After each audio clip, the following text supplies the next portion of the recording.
Welcome back to this week's. What we're going to do this week. We're going to do this week. We wanted to talk about the best moments. That's it. The best moments or the best highs. Yeah, the best highs of Yeah. being a car dealer. So, if we miss any out, or if you've got any other suggestions, just put them in the comments. Yeah. Stick them in the comments. What are your best moments / highs of being a motor trader?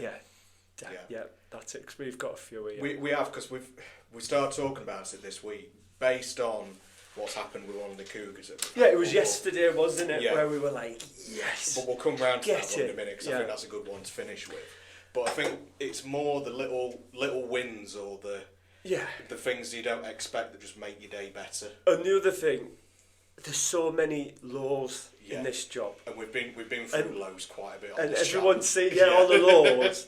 So there is plenty of highs, and we're going to come to that today. Yeah, definitely. And before we start as well, because you're going on holiday, aren't you? Next week. So for avid viewers, you'll notice this video's a bit late this week. Yeah, because I went away to New York last week. We're both. He's trotting off around the world. I'm trotting off around the country.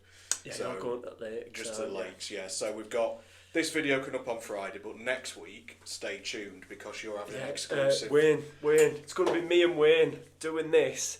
So if anyone's got any questions for Wayne about anything, I don't know, valeting, him himself, I don't know why he's so happy all the time. I don't know. What makes Wayne tick? We've got to get to the heart of Wayne's world. Yeah. So anything you want to ask Wayne, next week is the exclusive Car Dealer Pro interview with him.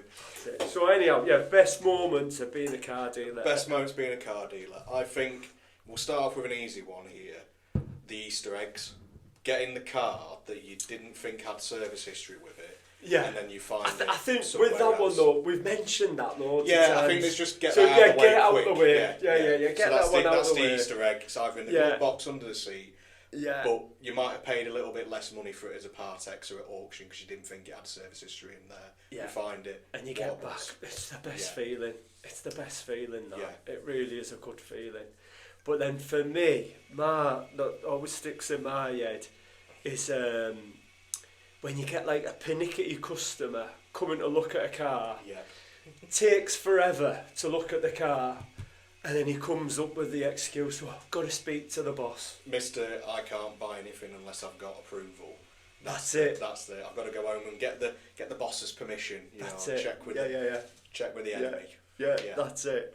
And then he goes away, and then 2 days later he rings, but you've already sold that car. Because he's slept on it and he's missed it. Exactly. That's it. There's no better feeling than that sentence on the telephone. Oh, I'm really sorry, but it's sold. It's sold. It's sold. Just all the endorphins just come up through you, and you're like, yes. Because it's also that thing that it's not necessarily that you got one over them. It's the fact that you've proved to yourself that car will sell.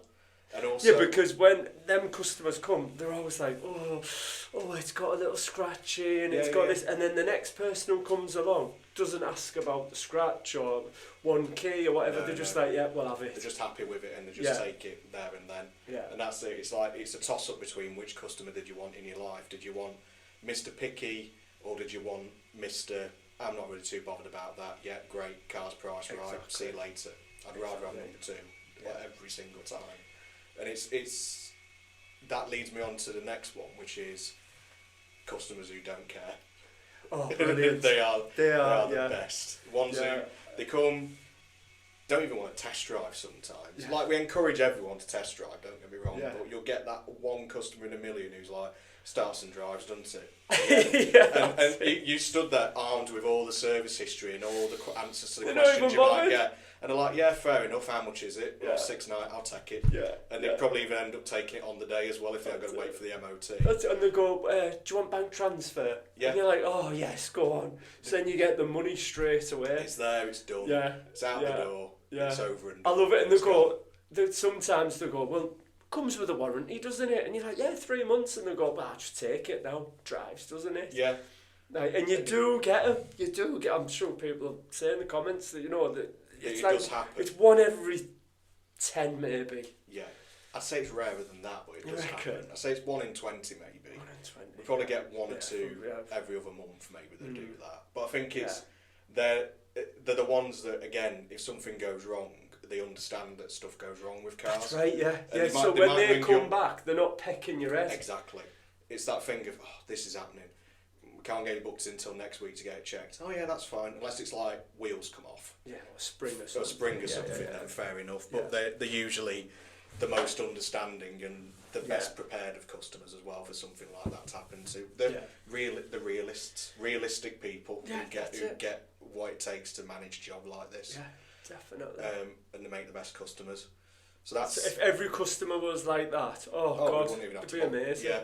It would be. I mean, it is the best job in the world, but it'd be even better, wouldn't it? If everyone was like that. I'm sure that's every job, though. If every customer was, if everyone you dealt with was just nice. And then I'd say probably one of the greatest days, salesman days of your life would be when you get that customer and then they've got a part exchange. And this has happened before where it was the other week, someone had a Ford Focus in part X. Happened to you, didn't it? Yeah. And he parked it outside at the front, just done the deal with him. And the customer went. And then about 5 minutes later, this bloke just walks up and he's like, so what have you got for under £3,000? And I'd like give, 1,500 quid for this Focus. I was like, well, this Focus is just come in part exchange. I was going to advertise it for like £3,500, but if you want it now, you can have it for £3,000. And he was like, yeah, I'll have it then. That day was just amazing. You've not even had to move and you've made 1,500 quid. Yeah, it was great. It was absolutely brilliant. Yeah, it's that sell on the day, buy on the day, sell on the day. Yeah, the best ones. We had it with that i10 recently, didn't we, as well? Yeah, that was another one. That came in. We advertised it on the Saturday. Within an hour, we'd had a phone call and a deposit was taken on it. Yeah. That was, don't get me wrong, small automatic. They're always good news, but that was just ridiculous for how quickly that happened. It'd be so good if that happened on more cars. Just everything. It's not happening at the minute. One of the Crocs. If that happened on one of those, would be more than happy. It did at first, but now it hasn't. Now it's waned off. So that's a good one. And then also another good one is when the part X a car, and they say, we just MOT'd it last week. That's a great one. Yeah. One less thing you've got to worry about. One less thing, yeah. Although it's always worth double checking what's on that MOT. It could have a list of advisories, couldn't it? If they say, we just had it MOT'd, but there's a list as long as your arm, they obviously want to get rid of it because there's something that's the other... a lot of people... But if they've spent money on it, great. It doesn't matter. Yeah. I think a lot of customers say that to me, where they'll bring it in part exchange and they'll go, MOT's running out in a few weeks. Should we MOT it before we bring it to you? And I could be like, you MOT it, but if I'm being honest, I always say, no, don't MOT it. We'd rather do it ourselves. We'll sort it out. Because if we've had the car at a good price, you know what you don't want to hit him in the bollocks even more, do you? No. You know. And also, there's a chance that, let's say for instance, they take it away, it completely fails its MOT. You're going to give them less money. They might back out the deal as well. So you just want the car there and then, don't you? That's the difference. You give a good, you just got to get a reasonable amount right, for it. Yeah. And then, what about? So when you're valuing a part exchange, or when you say to a customer, what do you say? So I always say to them, what kind of price are you expecting? Not what do you want, what are you expecting? Because if you say want, then they're going to go for the highest offer. But they usually say say we might trade price. You're going to get those people. If the car's $5,000 on Auto Trader, this person might want 6 for it. That's generally where it kind of falls into most of the time. It's you're about 20% off in most cases, or 10-20%. But you're stood there thinking, this is worth $4,000, and they say to you, just give us 2 for it. Yeah. And you're trying to keep your face straight, aren't you? But when that happens, do you go any lower? That's the good question. Do you know what? I don't, but I do know Howard. If Howard was here, if Howard was in the position, he'd have a straight face and he'd go, I'll give you 1,500. Yeah. And I can't do it. I can't do it either. Because I already think to myself, fucking hell, you don't realise this is worth $4,000. Yeah. I'm already robbing it off you at 2. Just after 2 grand. There you go. I'm just like instant. I'm like, oh yeah, 2 grand, that's fine. And inside, I'm doing a little dance inside. Yeah, because I always do. On those days when I get those sorts of cars, what happened with that recently? There was something we had in. What was that? But then again, sometimes when they say, oh, 2 grand, and it's meant before, like that I-10, it needed a steering rack. We know it needed work. It needed loads of work doing, so they're not all. You've got to calm yourself down a little bit. Exactly, yeah. You can't go into it because there will be something somewhere. It's just, again, it's about knowing your cars and using the tools that you've got. Make sure you've done a vehicle check on it before. Yeah. You know what the history is, you've checked the MOT. And then some customers like, oh, there's a tiny little dink there, and oh, I know that might cost you £200 to paint it, and they think, oh, we'll knock 200 off. Where other customers are like, oh, this car's beautiful. Yeah. Oh, it's just a little touch that up, you know. So and they want more. So everyone's different, aren't they? You've got to play it by, again, just understand. We said this before about being psychologists in this job. Just read the customers well. Yeah. Because that person who walks in, they think there is absolutely nothing wrong with their car. I can guarantee we can both walk up to him. We could pick a hole somewhere. Yeah. And we've got to do that because we're buying it at the end of the day. And Same as they'll do to our car though, because this is the thing again. We're getting onto part exchanges here, but customers will do that. They'll not want you to do that to their part exchange. Yeah. But they think it's fair game to do it to the car that you're selling. Yeah. So it's just a give and take, isn't it? It's of course it is. The happy medium. Yeah, definitely. Find that happy medium. Yeah. So, next one. What's next on your list? Go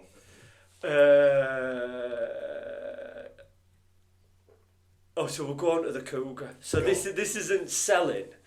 This is when you're prepping. Yeah. Now this Cougar has gave me nightmares. It's literally like we've not known what to do with it for months, have we? Yeah, it's been parked up in the corner. I've put it through the auction twice, and nobody had it. I paid, I think, 7-8 grand for it, and then I put it on trade to trade at 4 grand. Nobody wanted it. No. Now the reason we explained as well that it was the diff. We thought it was the diff making a noise. We got told it was the diff. Well, didn't we have? Then someone said it was the transfer box. So we've been told it's either axle transfer box or the diff because it's a 4-wheel drive one. Yeah, it's a 4-wheel drive. We've been round the houses with different things. So we took it to the garage next door, and they took everything off. Right, basically, I'm not telling the story right here. When you got in this Cougar, what noise did it make? It was just a thumping noise constantly. And it was just... Yeah. You thought the car was going to it felt dangerous. It felt like the back axle was going to fall off. It literally felt that. But it was the front. I thought it was the front. I drove it once. You've driven it more than me. Yeah, it was coming from the front of the driver's side. Bringing it round onto the front here and braking in it, and it was going. Yeah. Like skipping forward. It was like making this awful screeching noise. Yeah. So we took it garage next door. They didn't have a clue. They took everything off, the suspension arm, the top mounts and all that. They tested everything, didn't have a clue. So, right, bloody hell. Took it to a garage. I don't want to say the garage's name because he might get upset because he's like, I've been doing this for 30 years and I haven't got a clue what that noise is. Yeah. So I took it there and I'm like, fuck me, if he doesn't know what it is, who's going to know? Who's going to know? So me and Howard were together in the car and we had dropped something off at Luke's, the electricians. This is the Sparkies, but you know, they are mechanics and whatnot. And just while I was there, I said to Aaron, the mechanic, I was like, Aaron, there's this noise, like, can you just have a little listen, see what you think it is? He went, yeah, let me take it round the corner. He was gone like 30 seconds, come back, he went, yeah, it's the engine mount. And I was like, are you sure? He went, yeah, I'm telling you now, that's the engine mount. So I'm like, how much you want of them? He went, about 100 quid. So I ordered it, he fitted it, and it drives like a dream now. Yeah. So like, I was like, I can't tell you how buzzing I was. We thought that was going to be like a $2 grand bill for that car, didn't we? Yeah. It turned out to be a transfer box or anything on it. Yeah, exactly. Yeah. Diff. And it's cost what? 200-ish? 300 quid. Yeah, with the part and everything, 300. Yeah. So that is salvageable that now. So I know we're going to lose on it, but I was prepared to lose 4 grand on that. Yeah. So I'm like, I'm over the moon. That was in one of our cars at the beginning of the year, wasn't it? In our January snotter clearance. Yeah, that was, yeah. And I did have a feeling, I thought, I'm not going to get rid of that because it might could be salvageable. And you know when he went, oh, it's the engine mount, I then remembered I had a VW Touareg that had the same sort of noise, and I was like, oh God, yeah, he's right. Why did I not make the link before? Yeah. It's two different. But in your head you go, I knew it was going to be something like that. You know? Well, same happened with that. Everyone's seen that black mini pacement that we had on the channel as well, where we thought, well, you thought it was the chain. Engine, yeah. And it was just it turned out it was like the little cassette move, the like bearing for the air conditioning unit, like a 60 quid part. Yeah, that's it. And they're such a buzz when this is going to be a fortune. Yeah. And also when a customer trades something in, like he's got an EML light on and you manage to knock a bit of money off for the EML being on. Yeah, and it's like an O2 sensor. Or it's a historic code that just needs clearing, and you run it for a bit and it never comes back on, and you're like, that's fixed. Yeah. That's a good feeling as well. That is a good feeling. Another good feeling is when you sell a car to a customer and you know the car's spot on, but there might be a little noise coming from somewhere. Yeah. And this is just because we work in the trade and we've got these supersonic earrings. You're on it listening for stuff. Yeah, you're listening all the time. And then the customer takes the car and then you never hear from them. Yeah. So it gets to like the second week and you're like, oh, thank God for that. Yeah. It's not coming back, man, now. And this is the thing as well, and it's like, you know the car's safe, you've done everything you can do to prep it properly. Sometimes it's just that one little thing that you just can't. Noise. It could be like a seat that's just got some sort or a piece of trim that's just rattling somewhere. And yeah. Because people expect a brand new used car.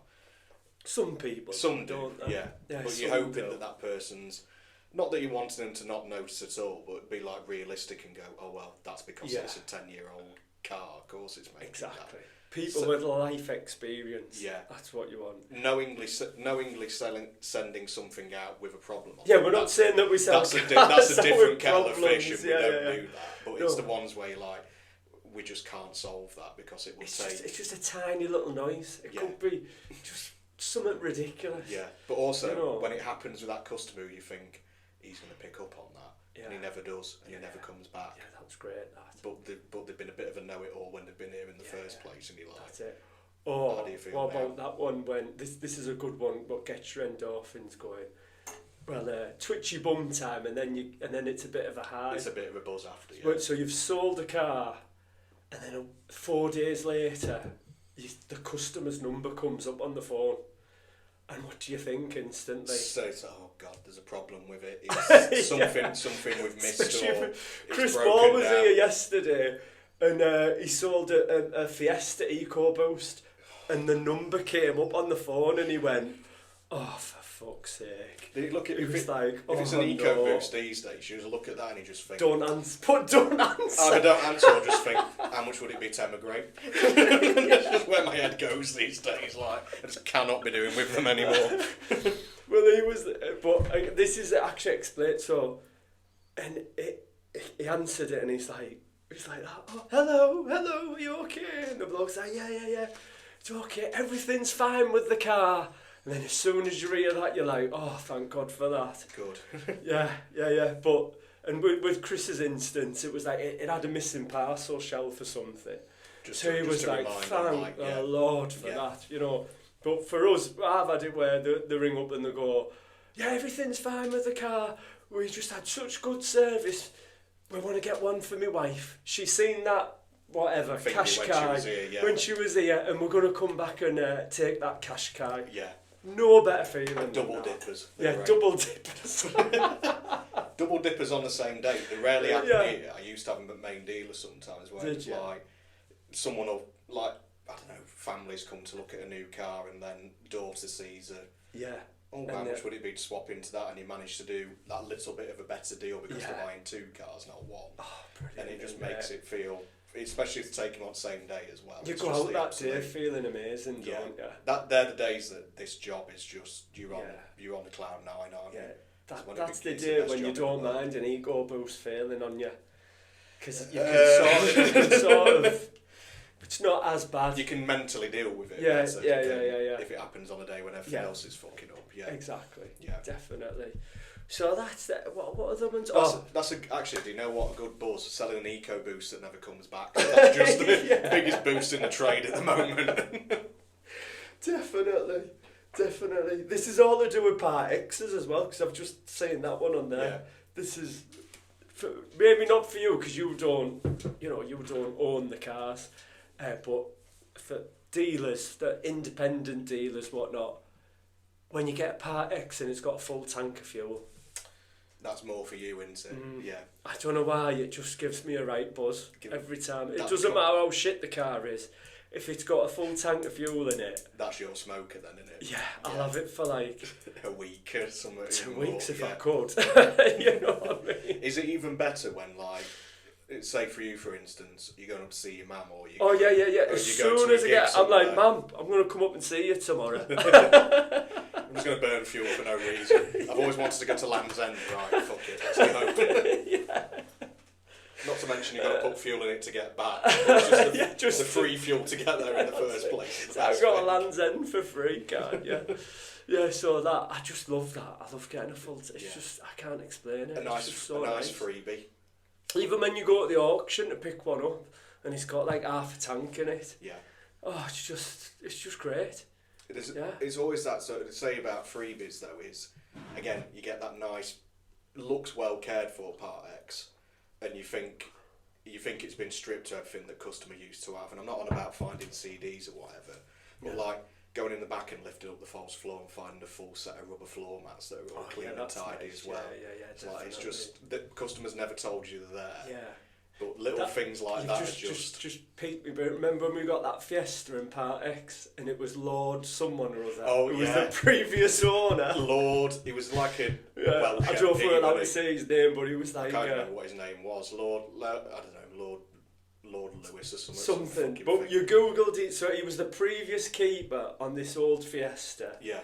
Purple... What was it? Purple... It's like an 08 plate, wasn't it? Fiesta. Yeah. And...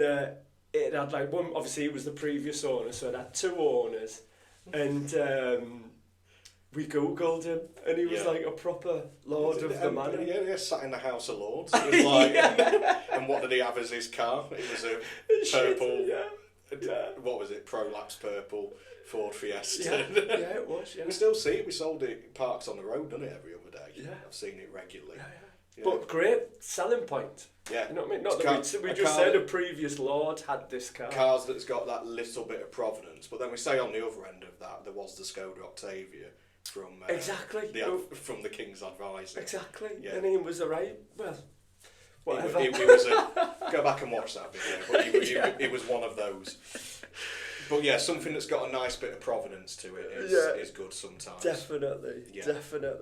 So I think that's all of them really. I think that's covered what we've got. Yeah. So if anyone's got any other ones, I'm sure there'll be some that we've missed. Oh yeah, there'll be loads that we've missed off. And also from your experience, if you've got any good stories, that you want to tell us in the comments, go for it. You could ring us and we'll do it over the. Yeah, actually, whatever. if you want to be on one of the videos and we'll try and do like a story in one of these at some point, then get in touch. I'd love to get on.